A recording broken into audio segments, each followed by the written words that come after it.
दोस्तों, आपकी तारीफ में हमारे अगले हस्ती हैं, लेकिन उससे भी ज्यादा जो हमारे लिए अहमियत रखता है वो एक बहुत अच्छे इंसान।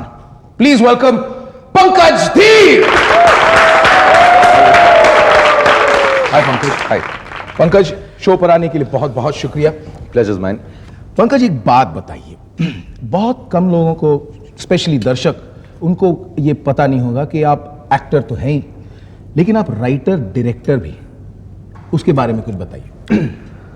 मोहन, जब मैंने अपने करियर की शुरुआत की तो मेरी उम्र कुछ 14 साल की थी। बहुत शौक था फिल्मों का, क्योंकि I belong to a film family. तो मुझे दो ऑप्शन दिए गए, या तो मैं पूना इंस्टीट्यूट जाऊं या फिर यहाँ पे प्रैक्टिकल एक्सपीरियंस गेन करूं। So I call myself very fortunate that I got to assist one of the most lovely, intelligent, competent directors of his time, Narendra Bedi. मैंने उनके साथ कई फिल्में की और उनसे मैंने फिल्म मेकिंग सीखी। Which was the most favorite department? The story is the most important.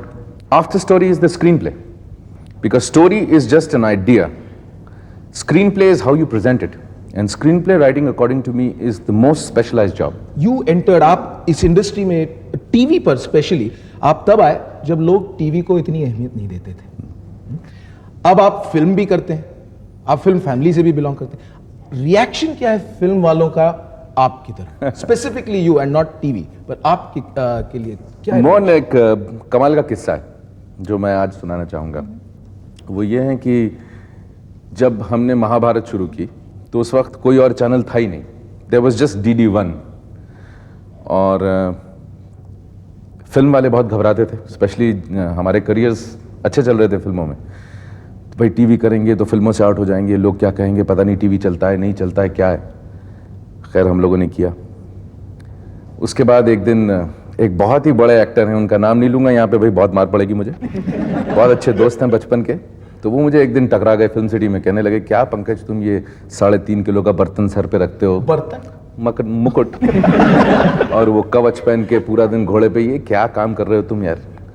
मैंने कहा, भैया जरा 2 मिनट के लिए आंखें बंद करो और विजुअलाइज करो कि मुकुट के साथ तुम कैसे लगोगे। मैंने कहा, हर इंसान मुकुट पहन के अच्छा नहीं लगता। मैं अपने आप को बहुत फॉर्चुनेट समझता हूँ कि मैं मुकुट में भी ठीक लग रहा हूँ और वैसे भी ठीक लगता हूँ। यार, ये आपने बड़ी नाइंसाफी की। उस एक्टर का नाम ना बताकर हम अपनी आंख बंद करके कैसे इमेजिन करें? Basically I don't believe in taking names. We are all friends, we belong to one community of film people, so नाम लेना अच्छा नहीं। और मैंने कहा, ये संस्कृत के डायलॉग है भैया, ये भी पढ़ लो, मैं चक्कर लगा के आता हूँ।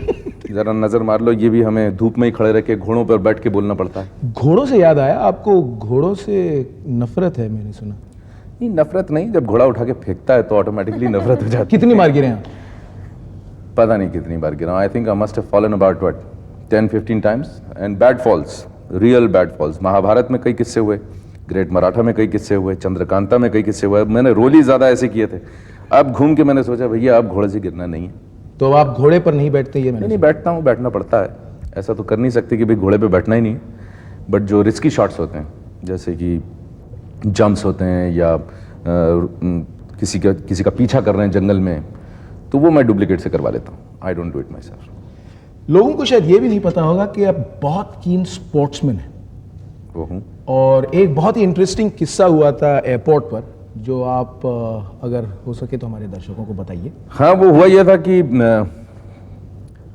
ये दिसंबर की बात है। मैं सिंगापुर जा रहा था, तो I was with my family, with my wife and kids. हम लोग इमिग्रेशन करके बैठे हुए थे, waiting for the flight to take off. और मैं क्या देखता हूँ कि हमारी hockey team, Indian hockey team Asian gold medal जीत करके आई। एंड मैं उठ के गया, उनसे मिला। I congratulated each one of them. Dhanraj Pillay थे, नेगी थे। और सडनली मैं क्या देखता हूँ कि कोई ऑफिशियल नहीं है वहाँ पे उनका ध्यान रखने वाला, कोई उनको पूछने वाला नहीं है, कोई कुर्सी नहीं है, कोई सैंडविचेस नहीं है, चाय नहीं है। हर चीज़ के लिए उनसे पैसे मांगे जा रहे थे। And I disliked the whole attitude of the sports ministers or people or whoever the governing bodies are, and including the airport authorities. मैंने कहा, यहीं सचिन तेंदुलकर अगर आ जाते तो ये सब आगे पीछे दौड़ते। just because it is hockey, तो आप मतलब nobody is reacting. I said immediately we should look after these boys. They are national pride. They have bought us a medal after so many years. Don't you have any shame? Aren't we supposed to, as good citizens, look after them and give them the place they deserve? फिर कुछ लोगों की बात समझ में आई and then they were looked after. And I mean, not that I'm trying to take it onto myself. Basically, if every Indian can feel for the country a little bit, I think we can do much better than what we're doing. So this is the general feeling. लेकिन ये क्यों है? Is it because कि cricket ज़्यादा importance रखती है क्योंकि we do better in cricket, or is You it? see, I don't consider cricket a sport. What do First you of all, consider it? cricket is not a sport. Cricket was invented by the British to pass time. The ladies used to sit and have tea. Can you imagine a whole day? You start in the morning, then you break for 2 hours, you have a little drink. Then you come back, you have lunch. Then you come back, you have tea. What kind of sports are we talking about? This was just a general pastime for the English. And why isn't the world following it at the moment?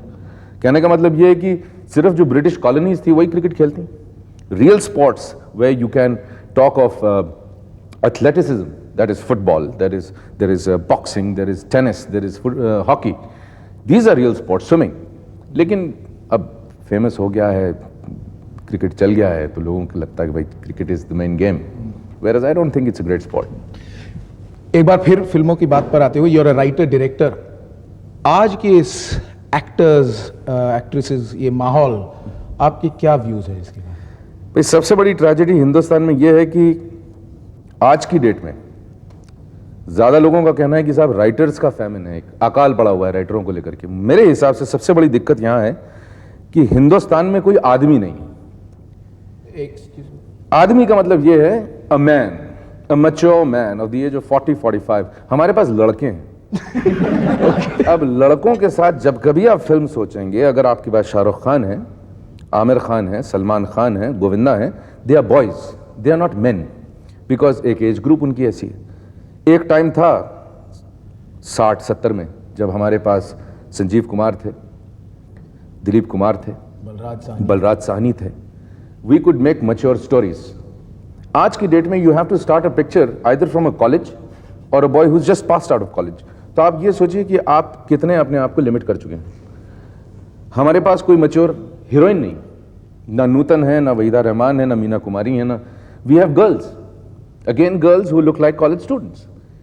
So it's very sad.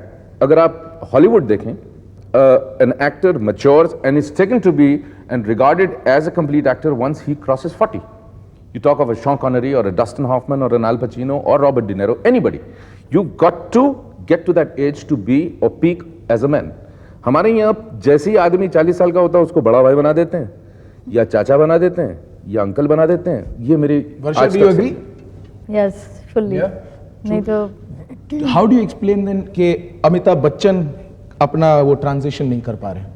Amitabh Bachchan साहब is a phenomena. He's a legend. He has done great work. But I'm much junior to him. But I can only give him one piece of advice. That is, choose your roles properly. He is a bundle of talent. He is amazing. But he's got to choose his roles right. I don't like what he's doing at the moment. I saw a couple of his films. वो ये transition क्यों नहीं कर पा रहे? दिलीप कुमार कर चुके हैं. Transition, that is his own choice. He's picking up roles like the ones he's doing, which Is it don't because suit the him. audience उसे और किसी रोल में एक्सेप्ट नहीं करेगी? This is all rubbish. Audience का इसमें सवाल ही नहीं आता. आप जो ऑडियंस को देंगे वो देखेंगे. अगर पिक्चर अच्छी है वो चलेगी, जो पिक्चर नहीं अच्छी है वो नहीं चलेगी. पीरियड.